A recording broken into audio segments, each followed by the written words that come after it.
messieurs, bienvenue. Merci de suivre ce magazine kiosque de ce vendredi 5 avril 2024. C'est le dernier numéro de la semaine, hein, parce que samedi, il n'y a pas kiosque. Nous allons vous retrouver encore une fois de plus le lundi. Alors, nous avons deux invités ce matin, Eric Izami et face à Christian Moleka. Avec eux, nous allons analyser, commenter l'actualité du jour en République démocratique du Congo. En tout cas, l'actualité reste dominée par la nomination de la première ministre Judith Suminwa Tuluka. Cependant, après sa rencontre hier avec le Premier ministre sortant, hein, Jean-Michel Sama Lukonde, nous sommes dans l'attente du gouvernement. Qui sera membre du gouvernement? Il y a des poids politiques qui comptent, la géopolitique, en tout cas au niveau des partis politiques, ça se bouscule déjà. Voilà, c'est le sujet de ce jour. Et puis au niveau de l'Assemblée nationale, dans l'attente du bureau définitif de l'Assemblée nationale, 2 mois déjà, pas encore de bureau définitif. Est-ce que c'est l'Assemblée nationale qui va encore tirer les choses en longueur? Analyse et commentaires, c'est avec nos invités. Eric Izami, bienvenue. Merci beaucoup de l'invitation, maman Gisèle. Merci à notre co-débatteur et surtout à nos téléspectateurs qui vont suivre de partout où vous vous retrouvez. Nous vous disons merci et j'espère que nous allons passer de bons moments. Aujourd'hui, c'est le 5, puisque la journée est consacrée à Simon Kimbangu. C'est demain, le 6. Non, en principe, c'est demain. Mais Ouais. puisque ça tombe un samedi, on a ramené ça aujourd'hui. C'est aujourd'hui le jour férié. Oui, c'est cela. C'est férié aujourd'hui. Oui. Des mi-journées au férié. Bon, J'ai vu le communiqué du ministre du Travail, on parle du 6. justement, mais on a dit c'est demi. Non, c'est 6. Parce qu'en réalité, c'est tombé Ça se passe comme ça. Quand un c'est samedi, c'est. Alors, ça reste à vérifier. Hein, parce qu'il y a des gens qui nous suivent. Nous, à notre niveau, nous ne devons pas quand même manquer cette information aujourd'hui, puisque c'est vendredi. Demain, c'est samedi qui devrait être consacré à Simon Kimbangu, qui a quand même bataillé dur pour que le noir puisse retrouver sa liberté. C'est des gens qui ont quand même posé des jalons, qui ont permis d'avoir le prémisse qui nous ont conduit plus tard à l'indépendance. Donc, je voudrais que ça puisse quand même avoir son ancrage national, que ça ne se passe pas seulement sur Kinshasa, pour la prise de conscience de ce que ces gens-là nous ont dit. C'est pas quelqu'un comme ça, non. Simon Kimbangu, c'est un géant de l'histoire de notre pays. Voilà. Alors, le jour férié, le 6, ça valait la peine vraiment par rapport à une façon de l'honorer, Simon Kimbangu. Surtout honorer son combat. Voilà. Merci Eric Izami. Christian Moleka, bienvenue. Merci pour l'invitation et je salue également mon co-débatteur Eric Izami. C'est pas la première fois qu'on se rencontre. Ah, merci. Quelqu'un de qualité, donc je suis très heureux d'avoir un plateau de qualité. Cher Christian. Et salut également tous qui nous suivent à la maison. Je vais juste abonder sur ce que Eric a lancé. Simon Kimbangu est un précurseur du combat de l'indépendance. Il a posé les éléments, parce que toute révolution politique commence par une révolution culturelle. Que ce soit en Europe, en Afrique, c'est comme ça. Il a posé, pas lui seul, mais il a posé les éléments de cette libération mentale qui a permis l'émancipation des Noirs. On peut citer Paul Panda Farnana, on peut citer Kipa Vitanamo, on peut citer le mouvement Kitawala, mais énormément des mouvements qui ont participé à commencer à libérer la conscience mentale qui aboutit au combat politique. Donc il faut l'inscrire, pas uniquement comme chef religieux, mais il faut l'inscrire déjà dans le patrimoine, comme un précurseur du combat de libération mentale, l'émancipation des Noirs et des Congolais particulièrement, qui nous a conduit à l'indépendance. Et ce n'est pas un hasard si beaucoup de mouvements de protestation à l'ordre colonial ont commencé au Congo central. De ne pas payer l'impôt, soulèvement, parce qu'il y a eu au départ un terreau qui a favorisé ce développement, cette pensée libératrice. Donc il faut le prendre ça. À part cette dimension-là, mais pour nous c'est un élément de soft power, c'est un élément de puissance à vendre. Vous avez une pensée spirituelle religieuse éminemment congolais. Un peu comme le Confucius chez les Chinois. Donc il est possible de vendre cela à l'international, à travers des colloques.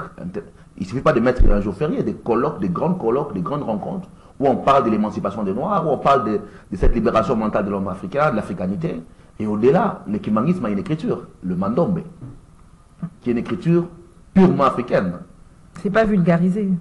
Mais c'est le gouvernement qui doit récupérer ces genres d'éléments comme l'écriture mandombe qui existe. Moi, je voulais même à une époque aller étudier ça, mais j'ai manqué de temps pour apprendre à écrire le mandombe. Vous pouvez écrire en mandombe. Et au-delà de ça, il y a, par exemple, toute une histoire derrière. Savez-vous que derrière Simon Kimbangu, il y a 38 000 familles qui ont été délocalisées, qui ont été ramenées ailleurs dans tous les Congos. Mais ces familles-là existent. Il n'y a aucun travail de mémoire parce qu'on parle uniquement de Simon Kimbangu, mais autour de son combat, c'est 38 000 familles qui ont été délocalisées. Certains sont allés à l'Équateur, dans l'église Kimbangu. Dans les Kivu, tout ça. Katanga et ailleurs. À Kimbangu, on parle du phénomène Banankole, ceux qui sont dans le réseau de l'église connaissent ça. Mais ce sont des éléments d'histoire qu'il faut mettre en lumière. Parce que ça fait partie de notre passé historique. Et malheureusement, bon, c'est bien d'avoir une date fériée, de le mettre en valeur, mais il faut creuser davantage pour donner plus d'éléments pour la population et pour la mémoire collective. Et vous avez dit qu'il n'était pas le seul, il y avait l'équipe Avita aussi qui sont dans ce combat. Il y a Paul Panda Farnana, il y a les mouvements Kitawala. Qui est juste attenant au Palais du Peuple, ça s'appelle aussi l'immeuble Panda Farnana. Voilà. On appelle ça la territoriale, mais son nom c'est l'immeuble Panda Farnana. Combien de Congolais... Il faut que nous puissions évangéliser et sensibiliser la population pour qu'elle comprenne. C'est le premier universitaire congolais. Voilà. Okay. Premier universitaire congolais. Combien de Congolais connaissent Paul Panda Farnana? Donc c'est un travail de mémoire qu'il nous faut faire pour redonner de la valeur à notre passé et donc de la grandeur à l'avenir. On en parle moins dans nos écoles. Hein. À l'école, nous apprenons plus de Léopold II, c'est lui qui a découvert l'embouchure du fleuve Congo, avec nos Kipavita, nos Panda Farnana. On en parle c'est un problème moins, de programme ouais. aussi. Il faut revisiter les programmes, notamment d'histoire. Mais c'est aussi un levier politique qu'il faut utiliser. Pas forcément l'école traditionnelle, un levier politique. Par exemple, un point d'honneur, quand vous voyez un Premier ministre aller en ce jour devant la tombe de Paul Panda Farnana. Rien que ce phénomène-là. Vous voyez, ça va attirer les caméras, ça va attirer les médias, les gens vont en parler. Et imaginez, ailleurs, on voit de tels jours une autorité politique qui va dans une école, qui réunit les enfants, qui discute avec eux autour d'un sujet d'histoire. Rien que ça suscite de l'intérêt. Ce n'est pas uniquement mettre un jour férié, mais des stèles. Est-ce qu'on a des stèles dans la ville, ce qu'on appelle les monuments? Est-ce qu'on a des stèles à Paul Panda Farnana? Qu'est-ce qui nous manquerait de faire des stèles pour que les gens voient et que derrière, on construise une mémoire? On a voulu faire pour Simon Kimbangu au Roi Gambela une stèle. On a même posé la première pierre par l'ancien président Joseph Kabila. Jusqu'à aujourd'hui, c'est resté un chantier. Pourquoi Gambela? Parce qu'il a également joué un rôle mental important dans cette partie de la ville. Donc c'est un travail de mémoire. Et malheureusement, sur ce point-là, nous ne sommes pas assez forts, nous comme nation, à construire la mémoire. Un peuple sans mémoire, c'est un peuple qui ne Alors, non comme Panda Farnana, vous voyez, Panda Farnana. C'est pas familier. Hein, mais justement, là, la population nous indexe aussi, nous, médias. Quel est le contenu que nous proposons à notre population pour que les gens arrivent à avoir la pensée collective soudée et cimentée? C'est aussi à nous, médias, de proposer un contenu qui fasse à ce que les gens connaissent où est-ce que nous avions été, où est-ce que nous sommes arrivés et nous pensons aller où. D'où la planification. Très important, je crois que vous avez évoqué le fait qu'on a quand même nommé la première ministre, la toute première dame à être au niveau du poste du chef du gouvernement. Ah ben, nous devons scruter comment est-ce que la femme a évolué chez nous. Quel a été son combat chemin faisant et qu'a-t-elle obtenu comme victoire? En son temps déjà, il y a plusieurs de nos moments qui vous diront, mais tiens, il y avait une certaine Ekila Lyonda, sous le président Mobutu, qui avait été ministre des Affaires étrangères. En fait, ce ministère-là, c'est un ministère regalien qui montre le visage interne au niveau externe du pays. Ce n'est pas rien. Mais davantage, on est allé chemin faisant jusqu'à obtenir, par exemple, entre autres, l'article 14 qui consacre la parité dans notre loi fondamentale. Et aujourd'hui, on s'attendait le moins que le chef de l'État arrive jusqu'à nommer une dame au poste du Premier ministre. Bon, on a nommé la compétence. Il n'y a pas que le sexe qui compte, parce qu'en réalité, les Congolais ont besoin... Le sexe ne gouverne pas, hein, le sexe ne va pas gérer. Hein. Justement, la compétence. Oui. Et moi, humblement, je suis de ceux qui pensent que dans l'éducation qui se passe au niveau de la maison, l'instruction à l'école, l'encadrement au niveau de l'église et toutes les autres structures, je suis de ceux qui pensent que lorsque la femme a été bien éduquée, bien instruite, ah mais franchement, malheur n'entrera pas dans la maison. Parce que lorsque la femme est debout, même la Bible, elle est formelle, elle dit, la femme sage bâtit sa maison. Et l'insensé la renverse de ses propres mains. Heureusement pour nous, République démocratique du Congo, cette fois-là, nous avons la chance aussi d'avoir une dame sage, travailleuse, parce qu'elle a son parcours. Quel a été son parcours? Elle est fille d'un diplomate.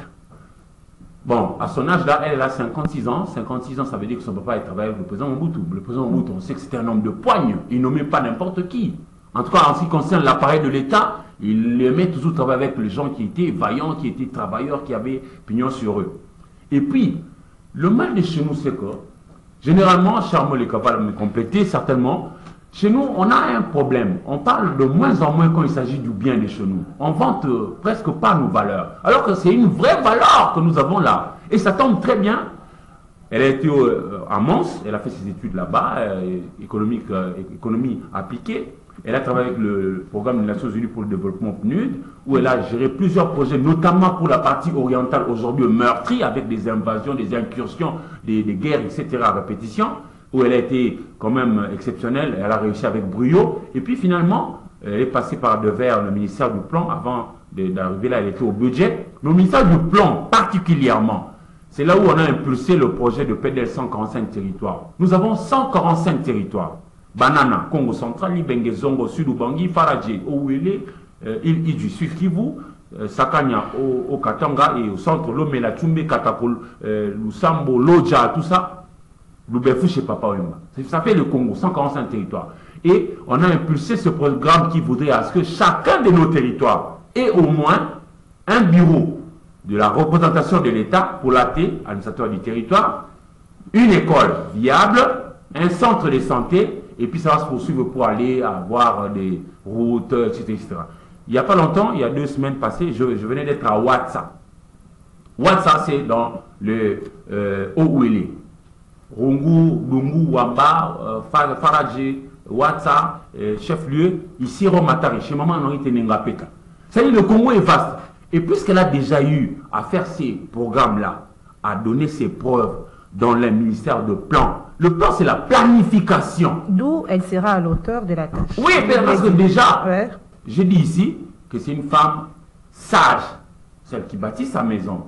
Et déjà naturellement, vous femmes, vous êtes dotées d'un talent que de voir à peu près ce que c'est la vie au niveau de la société. Maman peut combien de femmes qui n'ont pas, elles, fait d'université, mais qui ont eu à avoir des enfants qu'elles ont envoyés à l'école, même si papa est décédé entre-temps, mais les enfants ont réussi à aller jusqu'à terminer les études. Combien sont les femmes qui ont fait ça? Mais vous êtes braves.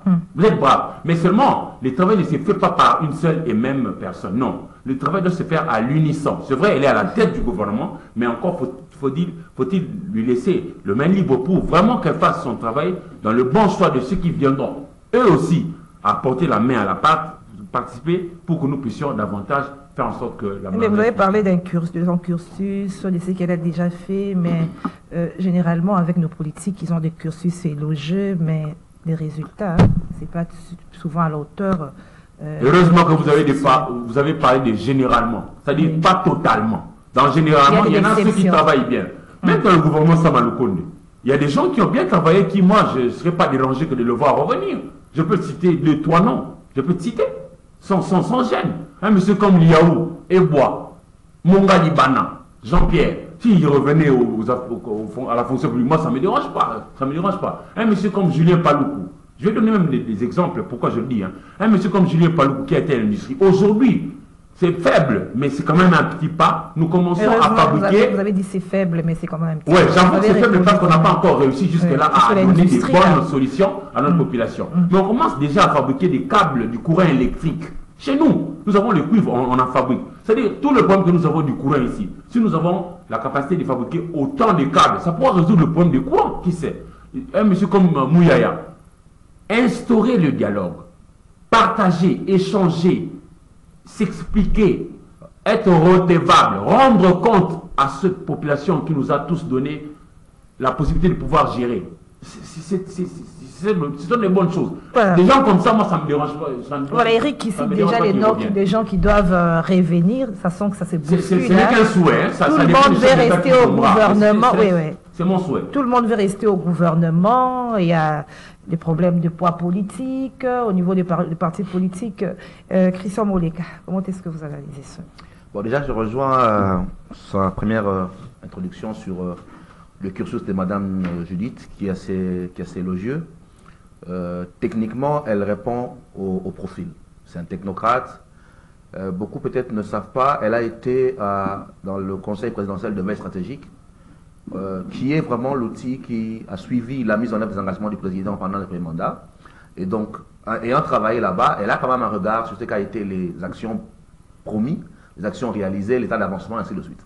Et donc, passer de CVS au ministère de Plan, c'est également une continuité, parce que ce qu'elle faisait en tant qu'agence au niveau de la présidence, c'est également le suivi et évaluation des engagements, et au ministère de Plan, c'est plus institutionnel avec la capacité d'avoir les moyens de l'État. Et donc, elle est une sorte de continuité, parce qu'elle connaît l'action publique qui a été posée durant les premiers mandats, leur temps d'avancement, et qu'elle est capable, pour des projets aussi centraux que le 145 territoires, de pouvoir donner une impulsion plutôt. Les résultats étaient aussi... Mais oui, aujourd'hui, on peut discuter des résultats. Oui. Le 145 territoires, comme beaucoup des projets du président durant le premier mandat, n'étaient pas budgétisés. C'est un projet qui arrive en milieu d'exercice, qui n'est pas budgétisé, qui a un budget global de 1,6 milliard qu'on n'avait pas. On a dû trouver la moitié, 750 millions de dollars, par le droit de tirage spécial de FMI, le DST, parce qu'on nous a donné 1,6 milliard, 50% pour la balance de paiement, 50% pour le 155 territoires. Et donc, dès le départ, un projet pas budgétisé, un projet pour lequel on cherchait des financements, mais qu'on avait déjà commencé à mettre en œuvre. Ensuite, il fallait les agences pour l'exécuter qui sont arrivées en retard. On a éclaté entre le PNUD, le CFS et la BCECO. La BCECO qui a été paralysée pendant un temps parce que le directeur a été limogé dans des conditions discutables et qu'on a bloqué. Le PNUD qui n'a pas réalisé grandement des projets. Et donc, les projets souterrains n'ont pas vraiment décollé. Ça, ce sont des excuses? Non, ça c'est l'état des lieux. Ce n'est pas des excuses. Moi, je vous montre l'état des lieux de ce qu'est les projets. Okay. Ensuite, un problème de choix. Je l'ai dit dans votre plateau. On a fait le choix de faire le visible, c'est-à-dire les bâtiments, les écoles, plutôt que de faire, de mon point de vue, un projet d'investissement bien plus rentable, à savoir les routes des agricoles, l'économie rurale, l'énergie rurale. On aurait pu commencer par cela, mais c'est peu visible. Et parce qu'on était dans une approche électoraliste, on a fait des choses plus visibles, comme construire un bureau de l'état civil, mais qui, en termes de productivité, produit moins que si on aurait fait les routes, mais qui sont peu visibles, parce qu'il s'agit de routes des agricoles. Donc, c'est encore des choix politiques qui ont été mis en place et qui n'ont pas donné au projet l'impact qu'il aurait pu donner. Maintenant, ça s'est inscrit en programme. Je crois que le gouvernement m'a parlé de mettre chaque année 1 million de dollars par territoire. Et donc, peut-être qu'on verra plus de maturation dans le projet. Et donc, si on revient sur la personne, techniquement, elle y répond. Les problèmes, de mon point de vue, ce n'est pas le niveau technique. Mon problème, c'est qu'il est ailleurs. Le problème, c'est que, est-ce que techniquement, elle est calée? Est-ce que politiquement, elle saura, par exemple, coordonner les égos des chefs des partis au Congo? On connaît la problématique des égos des chefs des partis. Est-ce qu'elle aura un gouvernement avec des gens comme Barati, Jean-Pierre Bemba, Vital Kamerhe ou d'autres, ou Jean-Lia Paloukou même? Est-ce qu'elle saura coordonner les égos des chefs des partis? On sait comment nos chefs des partis politiques fonctionnent. Ce n'est pas toujours en termes d'efficacité. Nous sommes dans une deuxième année électorale, en tout cas le dernier mandat du président constitutionnel. Est-ce qu'ils ne sont pas dans une approche électoraliste et donc ils feront des choix électoralistes? Par exemple, je peux préférer mettre une usine chez moi dans mon territoire parce que je vais être réélu, alors qu'en termes d'efficacité, l'usine aurait dû être au Congo central. On connaît comment nos politiques fonctionnent. Est-ce qu'elle aura les capacités à gérer les égos des politiques? De deux. Est-ce qu'elle aura les capacités de gérer le Parlement? Parce que vous avez un Premier ministre qui n'est pas chef des partis, qui n'est pas chef des majorités non plus, et qui aura donc besoin d'avoir des alliés au Parlement pour faire passer ces réformes. Il n'est pas de l'UDP, on l'a vu. Elle n'est pas chef de majorité. Ça veut dire la majorité répond peut-être à Kabouya, et pas elle. Et donc si elle veut demain avoir le soutien au niveau du Parlement, elle devra s'appuyer sur des alliances stratégiques. Être loyale avec Kabouya. S'appuyer sur des alliances stratégiques avec ceux qui ont le contrôle de la majorité. Sinon, elle aura du mal à faire passer les réformes qu'elle souhaite. Je rappelle l'expérience. C'est là, ça peut expliquer le fait qu'elle soit allée chez Kabouya dès au début. Ça peut expliquer cette volonté de commencer l'attelage entre ce qui sera le rapport de force parlementaire et ce qui sera le gouvernement pour que cette majorité-là soit totalement à son service. Je vous rappelle l'époque Matata, rappelez-vous des passes d'armes qu'il y avait entre Matata et Obaminaku, qui étaient de la même formation politique, mais à un moment donné, les deux institutions ne fonctionnaient pas parce qu'il y avait des tensions entre les deux et que Matata n'avait pas le contrôle de la majorité parlementaire. Et puis le dernier défi peut-être pour elle, c'est est-ce qu'elle saura s'émanciper du président de la République. On a vu durant le premier mandat que le président était très hyperactif et qu'à un moment donné, il faisait ombrage au Premier ministre. On n'a pas vu un Sama communicatif, on a vu davantage un président au premier plan, à telle enseigne que beaucoup commencent même à parler d'une forme d'hyper-présidence. Est-ce qu'elle saura se démarquer et imposer une marque pour qu'on sente qu'on a un Premier ministre qui prend les commandes face à un président hyperactif, qui déjà dirige tous les conseils des ministres, qui ne laisse pratiquement pas de place à son Premier ministre, qui est tout le temps devant les médias et donc qui attire la communication autour de sa personne? Est-ce qu'elle saura se démarquer et imposer un style de leadership pour qu'on sente qu'à côté du président, il y a un Premier ministre qui dirige? Ce sont les défis Et j'espère qu'on verra dans les jours à venir comment elle va essayer de... Il s'agit d'une femme, hein. Peut-être que le chef va alléger, parce qu'avec la fragilité de la femme, on peut espérer. Femme ou pas Oui, femme, si, le problème c'est pas vraiment la femme. Non, c'est qu'on fait ça avec les hommes. C'est l'écosystème, c'est-à-dire que c'est à elle maintenant de dire voilà, on m'a donné les habits du pouvoir, je vais les porter et je vais les assumer. C'est à elle de construire une stratégie de communication qui permette d'exister face à ce rapport-là. C'est à elle de construire des capacités d'alliance stratégique au niveau du Parlement pour pouvoir tenir le Parlement. C'est davantage cette habilité-là, qui n'est pas forcément technicatique, qui est davantage politique, qu'elle devra construire pour exister dans un environnement qui est complexe. Alors, Eric Izami, Christian Moleka a posé une question. Est-ce qu'elle saura gérer les égos? Il a cité face à certains membres du gouvernement qui se sont un peu... Moi, je peux dire... Qui sont plus proches du président. Proches, force, voilà. Oui, je comprends. À cette question-là. Je comprends l'appréhension de mon frère Christian Moleka, qui est une personne qui réfléchit très bien. Christian Moleka, c'est quelqu'un de très intelligent. Mais ici, je voulais l'apaiser. Ici, on ne vient pas gérer les égos de X ou de Y. On vient gérer l'État. En réalité, par rapport à notre constitution, la personne qui gère au quotidien le pays, c'est le chef du gouvernement, le Premier ministre. Et ici, ça se trouve être Maman Judith Suminwa Tuluka. Nous, notre boulot, c'est aussi d'aider notre population à être éclairée pour être exigeant vis-à-vis de ceux qui prétendent venir nous diriger. C'est-à-dire ici, nous invitons les différents chefs de partis politiques, tous ceux qui représenteraient X ou Y poids, à ne pas placer en premier lieu leurs égos, mais plutôt placer les intérêts du Congo. Nous sommes un pays agressé. Ici, moi, je voudrais faire comprendre qu'à chacun des pouvoirs ici, par rapport à notre constitution, on a aussi mis en place un mécanisme pour pouvoir créer l'équilibre. Savez-vous que l'exécutif congolais est à deux têtes? D'un côté, il y a le chef de l'État qui ne gère pas, mais qui est là, au sommet, qui règne, le chef des institutions qui en assure les bons fonctionnements, et puis le Premier ministre qui, lui, suit au quotidien ce qui est fait. Donc, il ne s'agira pas d'ego. Et surtout que, si, c'est comme ça que j'ai commencé par dire, qu'on lui laisse le main libre de pouvoir, comme elle-même, faire venir des gens qui sont compétents.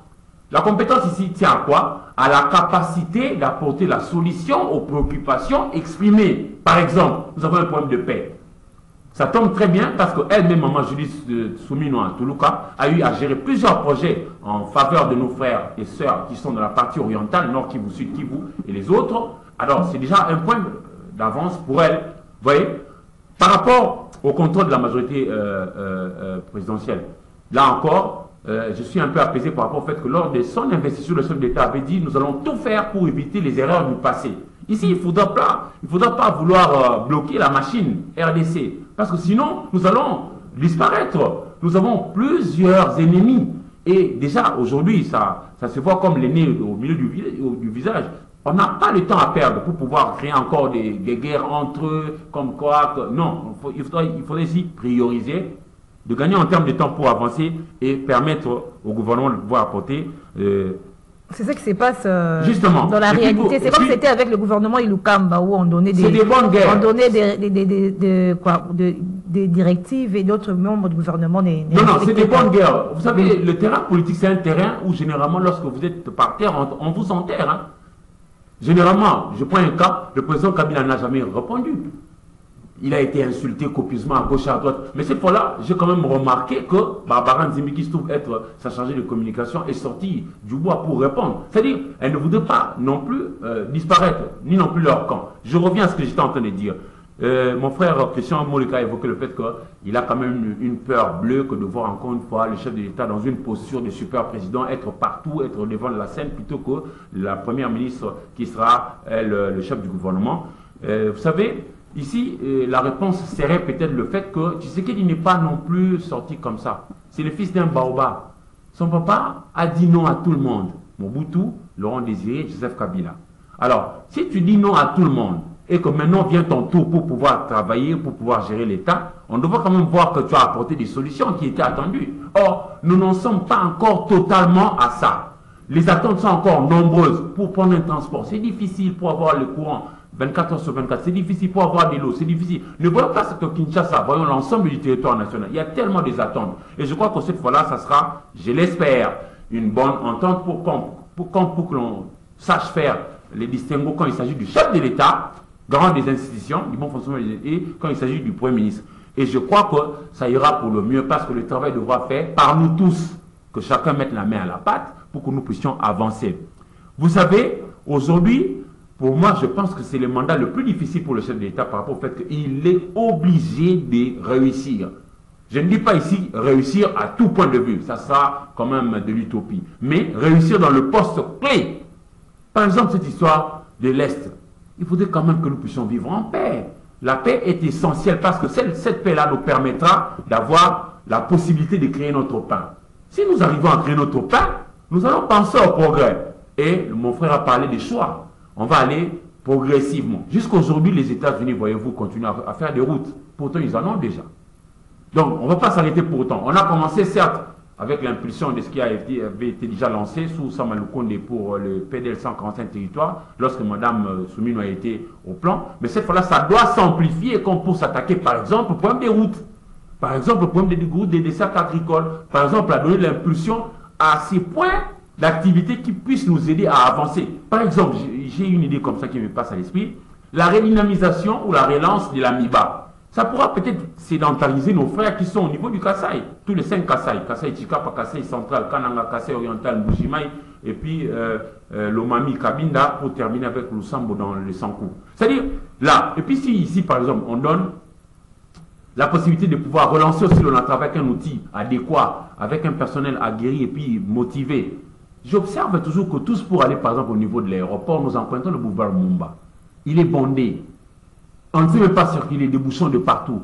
Mais regardez, si jamais on jetait 4-5 bateaux qui quitteraient le Bichingobila, le bateau, j'ai dit, pour exploiter le fleuve cette fois-là, toujours pour aller à l'aéroport, hein, 4-5 bateaux, et on emprunterait cela, ça va peut-être dégager ceux qui allaient prendre la même route, le Mumba, pour aller de l'autre côté. Pareil pour ceux qui vont vers Kintamou Magasin. Ça, c'est pour Kinshasa. Il y a des tunnels qui vont... Justement, il y a tellement du boulot à faire. Et je crois que Maman Souminoa, Toulouka est à la bonne place.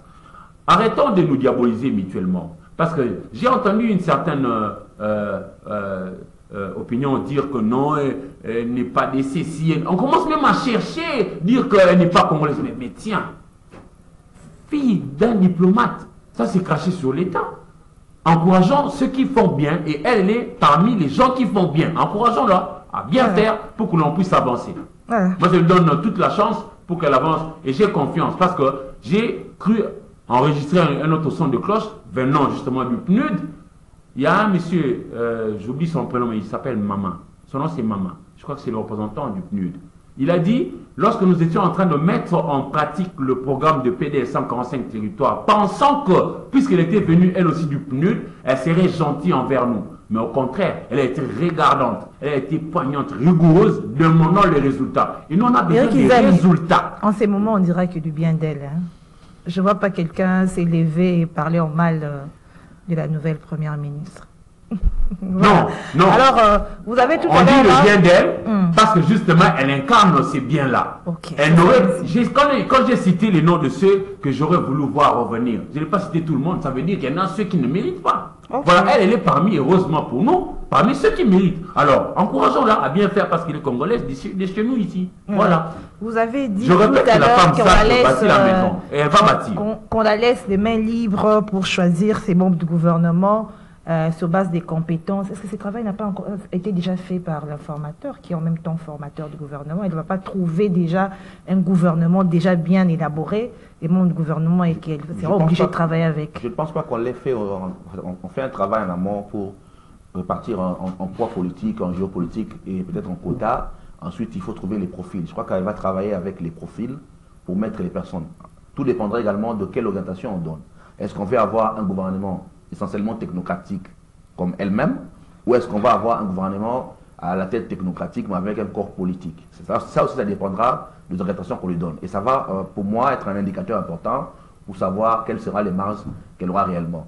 Et donc, on verra dans les jours à venir les profils des personnes qu'on mettra à des postes clés et voir si ça peut orienter vers une action technocratique avec un gouvernement technocratique où on aura un équilibre technicien-politicien parce qu'il faut également tenir compte de ces rapports de force. Et comment les grands chefs des partis politiques vont-ils se retrouver au gouvernement ou non? Est-ce qu'ils seront en dehors? Ça aussi, c'est un indicateur important. Lorsqu'on a mis en place le gouvernement Ilukamba, beaucoup de chefs de parti n'étaient pas à l'intérieur. On a fait le choix de prendre des seconds couteaux qu'on a mis dans le gouvernement. Pourquoi? Mais parce qu'on ne voulait pas avoir de grosses têtes qu'il faudra gérer en termes d'ambition dans une équipe gouvernementale. Mais lorsqu'on a changé après, qu'on est venu à Sama, les grosses têtes eux-mêmes sont revenus.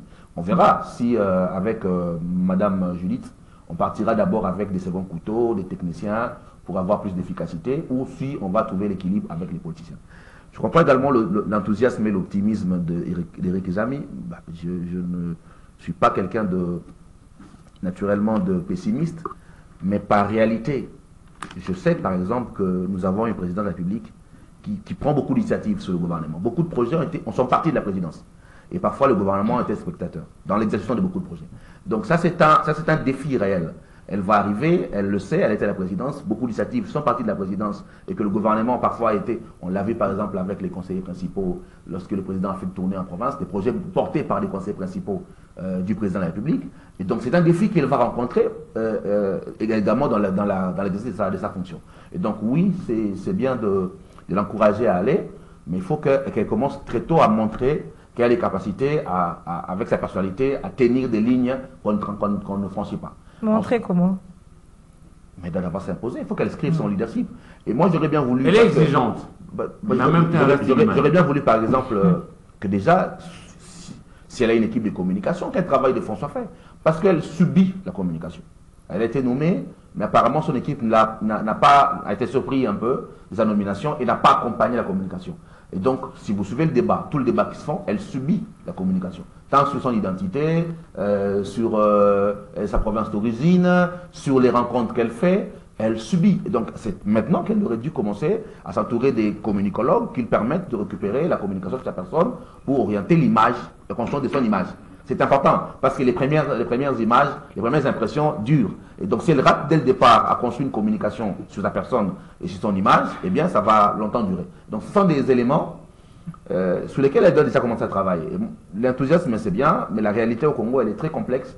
On connaît comment fonctionne notre système politique avec l'informel, parfois, qui dépasse le formel. Et on l'a vu déjà avec sa rencontre avec Mohamed. C'est-à-dire, vous avez une forme d'informel qui court-circuite les formels. Ailleurs, partout, ça existe. L'informel existe partout. Le problème, c'est comment on gère l'informel. Il y a des rencontres informelles qui ne fuitent pas. C'est parce qu'on a mis des images sur la place publique. Voilà, au Congo, on gère l'informel, on formalise l'informel, et même les personnes les plus informelles du monde sont mises au devant.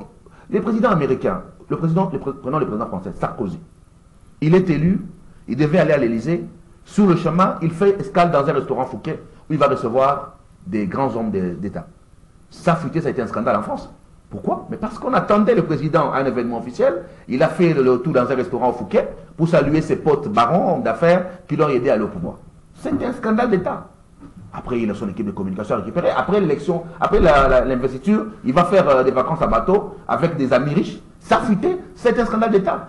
Un homme d'État gère l'image.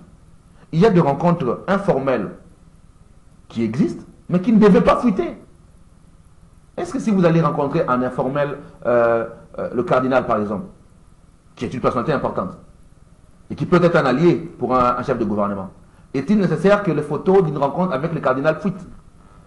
C'est ça aussi des questions qu'il faut se poser sur ceux qui communiquent autour d'elle, comment on communique et comment on gère ça. Parce qu'on n'a pas anticipé la susceptibilité des gens sur certaines questions, à savoir la place de l'informel dans le système de pouvoir du président Félix. Donc ce sont des choses qu'elle doit très rapidement récupérer, sinon ça va impacter sa perception et la compréhension des gens sur ce qui est sorti le leadership. Voilà. Alors, avant le gouvernement, Éric Izami a le bureau définitif de l'Assemblée nationale, que nous sommes en train d'attendre, 2 mois déjà, sans bureau. Et là-bas, il y a un duel, Mbosso, Caméré, se bouscule pour ce percheur. C'est ça qui tarde des ambitions, c'est ça qui tarde des choses d'avant. Merci de la question, maman Gisèle. Je voudrais d'abord appuyer ce qu'a dit Christian, mais très rapidement. Nous devrions, nous tous, quand même arriver à faire la distinction entre les hommes de mission et les hommes de terrain. Même des mémoires de journalistes, c'est à peine que nous savons mettre le nom sur le visage de Sétial. C'est fait un homme de mission. Il est dans l'ombre. Très connu peut-être par le nom, mais les gens ont du mal à pouvoir mettre le nom sur un visage. On devra faire cette distinction-là. maximum de respect à la maman du chef de l'État, c'est la maman, voyez-vous. Le papa n'est plus là. Bon, il a tellement bataillé dur pour que l'on arrive peut-être à ça. Alors, papa n'étant pas là, ben, la personne qui peut aussi peut-être aussi vivre ce qui se passe, c'est aussi la maman par ailleurs. Mais tout ne doit pas être mis sur la place publique. C'est un peu ce qu'a voulu dire Christian, j'en conviens.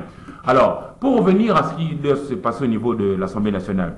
En réalité, maman Judith Souminois Toulouka, qui est Premier ministre, devra venir au niveau de l'Assemblée nationale, qui est la représentation nationale, pour déballer son chemin d'attaque pour nous apporter. Son rôle, c'est seulement de nous apporter le résultat, les solutions à nos préoccupations. Et moi, je lui donne toute la confiance, mais seulement pour qu'elle vienne. Elle doit être invitée. Elle sera invitée par qui? Parce que le bureau qui est là, il est là rien que par rapport à ce que Dieu a fait. Ce n'est pas nous qui avons voulu que Mbosso ait 81 ans ou que le 2 Benjamin. Ça, c'est ce que dit la loi. Le bureau d'âge est là simplement parce que c'est Dieu qui avait voulu que X naisse avant ou après. Mais maintenant, c'est le bureau d'âge à qui revenait le devoir de pouvoir faire voter le règlement intérieur. Je crois que ça a été fait avec le professeur Jacques Joly et Sengekeli et toute son équipe. Mais maintenant, on devrait aussi convoquer par un calendrier de l'élection pour mettre en place le bureau définitif. C'est seulement en ce moment-là que l'invitation lui sera lancée pour qu'à son tour, elle vienne avec son canevas pour demander aux élus du peuple de suivre ce qu'elle pense faire. Et si ces élus-là acceptent le programme qui sera dévoilé, c'est alors qu'elle sera, elle, investie et le membre du gouvernement pour commencer le travail véritablement. C'est alors qu'on va assister à l'avalanche des remises et reprises et puis le travail commence. Je note ici qu'elle a été nommée le premier, juste après un mois totalement consacré à la femme, le mois de mars. Elle a été nommée le 1er avril. Peut-être d'aucuns ont pensé que c'était toujours le poisson d'avril, mais c'était plutôt une nomination réelle et officielle, Premier ministre. Et elle va totaliser 100 premiers jours. Je suis en train de calculer rapidement, le 7 juillet 2024. C'est-à-dire, là, ici, je suis en train d'inviter l'Assemblée nationale et chez nous on dit beaucoup là, mais chez nous on dit Mbouta, Mbosoko, Diampoanga, de vite faire les choses pour qu'on puisse avoir le calendrier, que l'on vote les bureaux définitifs. Pourquoi ça tarde? Ah, mais justement parce que chez nous, il y a des amis qui m'ont posé la question, pourquoi est-ce qu'au niveau du Sénégal, ils ont fait rapidement les choses et puis ils en sont arrivés à nommer un Premier ministre rapidement à l'espace de quelques jours. Je dis, ils n'ont pas nos préoccupations. Le Sénégal a un avantage par rapport à nous. D'abord, le fait qu'il y a l'unicité de la pensée. Ils sont majoritairement dans l'islam. Il y a une infime partie de chrétiens. Chez nous, vous voyez le courant de pensée que nous avons. Rien que par rapport aux églises, par exemple. Vous voyez le courant nous avons 8 confessions. Oui, confessions implantées. S'il faut, même pour choisir le président du Sénat, de la CENI, vous avez vu comment est-ce qu'on a mis beaucoup trop de temps. On a 450 tribus chez nous. 400, 1, 2, 3, 450 tribus. On a 252 dialectes. C'est pas rien, c'est une grosse machine.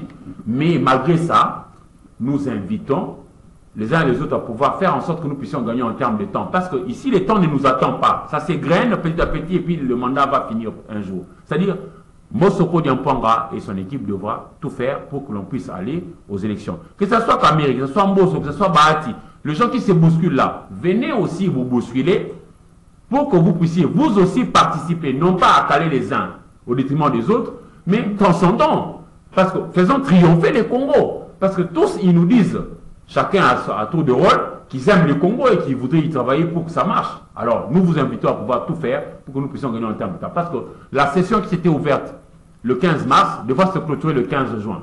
Voyez-vous, moi j'aurais voulu vraiment que le gouvernement soit vite investi pour qu'on puisse davantage continuer. Nous sommes un pays agressé, on a tellement de choses à faire. Nous avons des enfants à instruire. Nous avons des ponts, des routes, des écoles, des hôpitaux à implémenter. Nous avons le maître d'école primaire, des policiers, des militaires qui travaillent pour nous. Ah mais ils doivent se retrouver, etc. etc. On parle d'un duel au couteau entre Kamer et Mbosso, et c'est ce qui tire les choses en longueur, et on s'attend à un arbitrage du chef de l'État.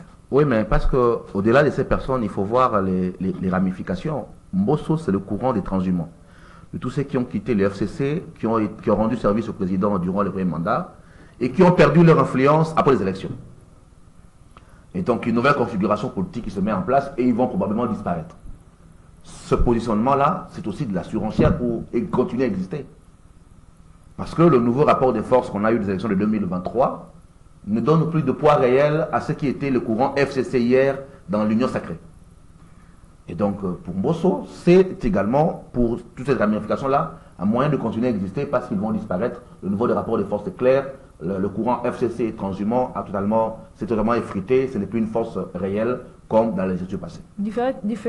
Disparaître comment? Tant plus que l'Union sacrée, c'est la première Ils force. Ils étaient à 111. Ouais. 111 députés et donc première force au sein de l'Union sacrée. C'est d'ailleurs pour ça que Mbosso a été élu président. L'UDPS avait 30 députés. Les transhumants FCC étaient à 111. Ils étaient la première force. De la première force, ils sont aujourd'hui loin, loin derrière l'AAP. Si vous prenez le CRD de Mbosso, c'est une vingtaine de députés. Donc vous avez déjà l'UDPS qui a pris la première place, puis l'UNC, puis la FDCA, puis l'AAP, puis la gestion de bâtiment du Premier ministre. Ils sont loin derrière, de première force. Ils sont loin, loin, loin, loin. Et donc dans la répartition des tâches, des fonctions, ils vont perdre l'influence qu'ils avaient. Et donc lorsqu'aujourd'hui se joue ce jeu-là, c'est également la survie de tous ces transhumants derrière la personne de Mbosso. Après, pour Kamer, c'est un retour en grâce. C'est quelqu'un qui avait voulu avoir la primature après l'accord de Nairobi, qu'il n'a pas eu, qui ne veut pas avoir l'Assemblée parce que la majorité était entre les mains du FCC, qui a pris le cabinet du président, parce que c'était le seul poste d'influence qui restait, qu'il a perdu à cause de l'histoire de 100 jours, qui a passé pratiquement 5 ans dans l'ombre, et qui veut revenir en grâce. 100 jours de 2019. Oui. De 2019, qui veut revenir en première position dans le jeu politique. Et donc pour lui, c'est aussi une question de positionnement par rapport à 2028. N'oubliez pas, lorsque vous êtes à la tête d'une institution aussi importante que celle-là, ça vous donne un rayonnement qui vous permet de vous revendre, de vous positionner pour 2028. Et de rebondir plus tard. C'est aussi le cas de Bahati qui voudrait bien avoir un strapontin qui le mette en lumière, parce que c'est constitutionnellement le dernier mandat. Donc il y a tous ces enjeux derrière qui font qu'on va avoir une bataille dure, et le président devra arbitrer. À un moment donné, il faut qu'il arbitre. Et l'une des grandes faiblesses de l'Union sacrée, c'est qu'on n'arbitre pas. En tout cas, il n'y a pas une force régulatrice plutôt, qui arbitre les conflits. Vous voyez, dans la ville de Kinshasa, vous avez Deo Kassongo qui réclame être le chef de l'État, qui s'affiche comme ayant le chef de l'État. Vous avez Daniel Bumba qui se réclame d'être le chef de l'État, soutenu par l'UDPS. Même camp, ouais. Personne ne sait se retirer, il n'y a pas d'arbitrage, ils vont tous...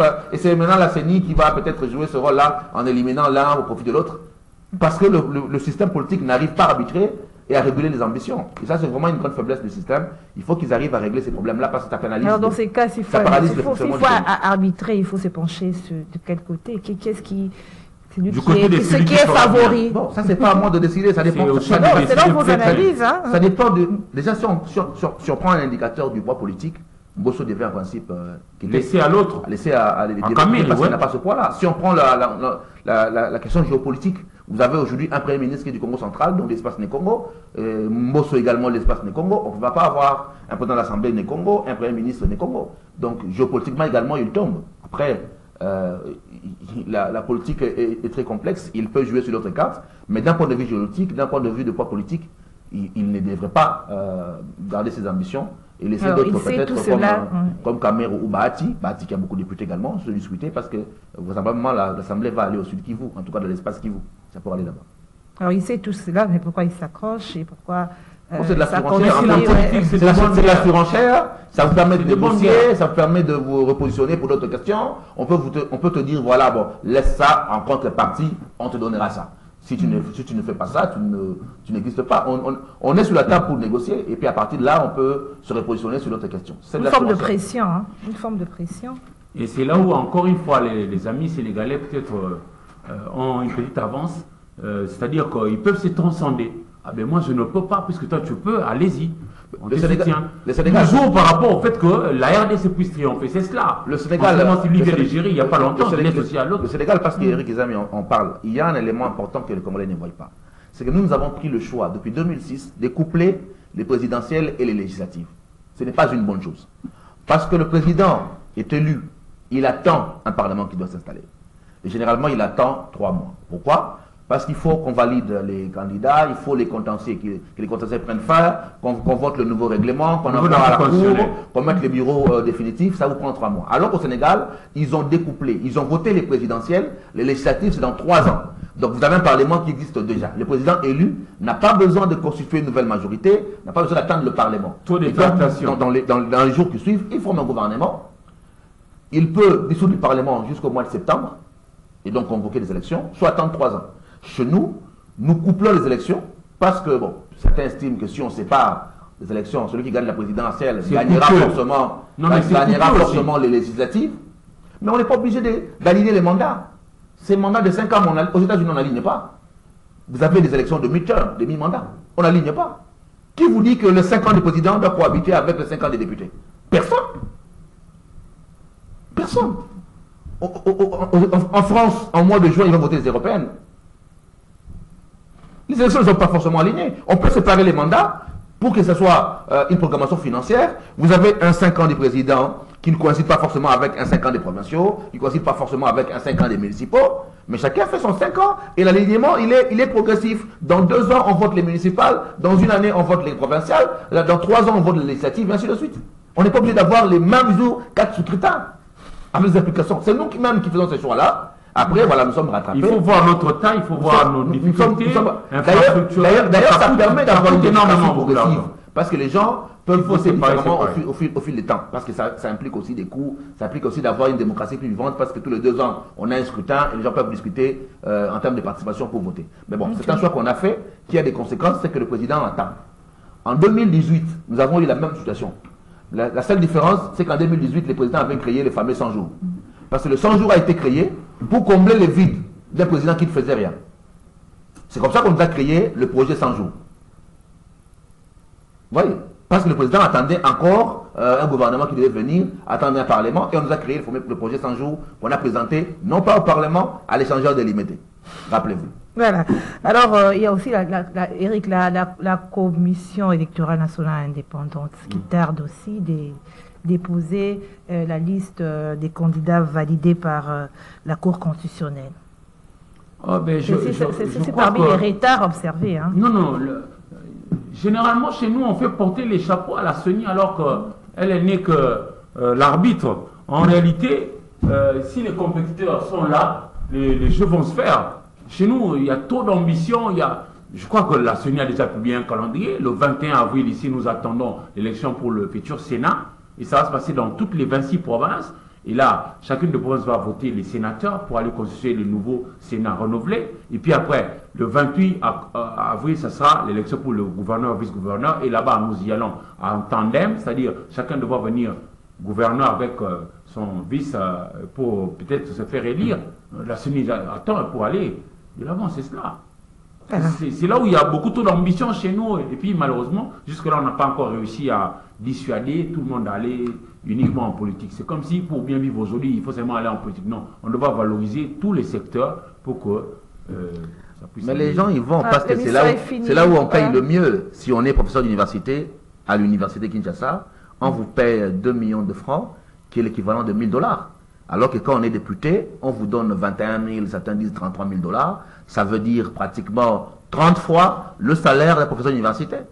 Comprenez qu'il abandonne la craie et que lui aussi cherche à aller en politique. Si on veut que les gens restent ailleurs, il faut une justice sociale, il faut partager le salaire pour que chacun puisse gagner décemment sa vie et qu'il n'aille pas en politique. Voilà, l'émission est finie. Eric Izamé. Ah ben, merci. Merci à vous.